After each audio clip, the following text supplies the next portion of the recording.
دو مسلمان ہی وہ ایسا ہنستے جیسے کوئی جنات ان کے آنگ میں آ گیا. اب وہ چلا رہے ہیں, گالیاں دے رہے. ایک بوڑھا آدمی ان کے باپ کی عمر کا وہاں پر کھڑا ہوا ہے, گالی دیتے ہیں ماں کی, بہن کی, اس کی, اس کی بیٹی, اس کی بیٹی, اس کی بیٹی, گندی گندی چیزوں کے نام لیتے ہیں. کہ آپ کا باپ آپ کے پیچھے کھڑا ہوتا آپ ایسی گالی دیتے؟ نہیں نہیں, گالی نہیں دیتے. اتنا علم آپ کو کہ میرا باپ ہے, لیکن اتنا علم آپ کو نہیں کہ میں انسان ہوں. میں انسان ہوں, میرے باپ کی عزت نہیں, مجھے مسلمان کی عزت کرنی چاہیے. اور میرے کندھوں پر فرشتے ہیں, وہ میرا نامہ اعمال لکھ رہے ہیں. میری ہر بری بات لکھی جا رہی ہے, میری ہر اچھی بات تحریر کی جا رہی ہے, میرا نامہ اعمال بن رہا ہے. اب اس کی فکر کون کرے گا؟ اس کی فکر کون کرے گا؟ اب شیطان نے مسلمانوں کو اس طرح الجھا دیا ہے. انہیں جاہل رکھو, انہیں جاہل رکھو.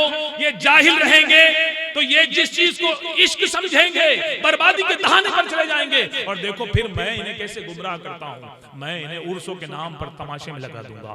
جیسے ہی 12ویں آئے گی انہیں لگے گا کہ ہم عشق میں ڈوبے ہوئے ہیں. پھر میں ان کو عشق میں ڈوبا کر کیا کروں گا؟ پھر میں ان کو عشق میں ڈوبا کر کہوں گا ارے لاؤ لاؤ پیسے جمع کرو. ارے پیسے کیا کریں گے؟ ارے اس محلے کا سب سے بڑا ڈی جے لائیں گے. اللہ اللہ, میرا آپ سے سوال ہے, میں آپ سے پوچھنا چاہتا ہوں جتنے میرے مسلمان بھائی ہیں, اے کاش کے بستی کے پورے مسلمان, بھدرک کے سارے مسلمان یہاں ہوتے اور ہم ان کے کان تک یہ آواز پہنچانے میں کامیاب ہو جاتے. میں آپ سے پوچھنا چاہتا ہوں, آپ کی طبیعت خراب ہے, آپ بیٹھے ہوئے ہو اور زور سے اگر کوئی تلاوت ہی لگا دے, آپ کا دل گھبرائے گا کہ نہیں گھبرائے گا؟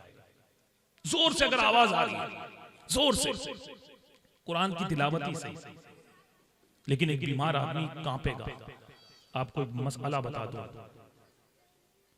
جب کوئی سو رہا ہو نا تو اس وقت تلاوت کرنا بھی منع ہے. کہ آپ کہیں گے میں تو قرآن پڑھ رہا ہوں. نہیں, سوتے ہوئے مسلمان کو تکلیف دینے کا تمہیں کوئی حق نہیں ہے. تمہیں تلاوت کرنی ہے وہاں جا کر پڑھو جہاں پر کوئی نہیں سو رہا ہے. اللہ اللہ, اللہ کا کلام بھی ایسے مسلمان کے پاس نہیں پڑھا جائے گا جو سو رہا ہے. ہاں, ڈی جے کے نام پر شیطان نے تمہیں کہاں لگا دیا؟ 12ویں شریف ہے, سب سے بڑا ڈی جے ہم لائیں گے, سب سے زیادہ ہم بجائیں گے. اب وہ ڈی جے بج رہا ہے, اللہ کی پناہ, اللہ کی پناہ, اللہ کی پناہ. بیمار دوا کھا کر پریشان ہے, گھر میں عورتیں پریشان ہیں, بچے پریشان ہیں, کسی کے گھر کے برتن ہل رہے ہیں, کسی کی جو کھڑکی ہل رہی ہے, کسی کا ذہن خراب ہو رہا ہے, لوگ پریشان ہیں, غیر مسلم کے علاقے سے جا رہے ہیں, وہ لوگ پریشان ہیں کہ یہ کیا کر رہے ہیں. ارے میرے نبی صلی اللہ تعالی علیہ وآلہ وسلم کی 12ویں شریف کیا کوئی ایسے مناتا ہے کہ دشمنوں کے دلوں میں میرے نبی کے جلوس کی معاذ اللہ رب العالمین نفرت بیٹھ جائے؟